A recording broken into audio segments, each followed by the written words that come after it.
मगधी वेला के सब दर्शक सबके हम अतुल आदित्य नमस्कार और प्रणाम करेले और आशा करेले कि अपने सब सुरक्षित और स्वस्थ होथिन। बिहार में एगो आव हत्या हो गए है। बतावल जा रहे है कि बच्चा सबके झगड़ा इतना बड़का विवाद के रूप ले लेलकै कि उमे एगो आदमी के जान चल गए है। घटना नालंदा जिला के हरनौत प्रखंड क्षेत्र के है, जे मुख्यमंत्री नीतीश कुमार के गृह प्रखंड भी है। कहल जा रहे है कि बच्चा सब मछली मारेला झगड़ा कर रहे हल, तभी भैंस चरा के लौटे वाला एगो आदमी झगड़ा छुड़ावे के कोशिश कलथिन। तब दूसरका पक्ष वाला ओकरा के गोली मार दिलकै।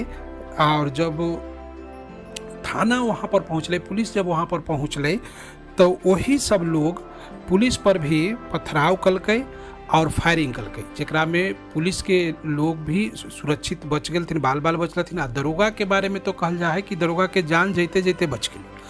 तो ई हालत हो गए बिहार के कि हर रोज एगो दूगो मर्डर कहीं ना कहीं हो रहे है और क्राइम इतना तेजी से बढ़ रहे है कि जेकरा पर कोई लगाम लगावे के उपाय न दिख रहे है।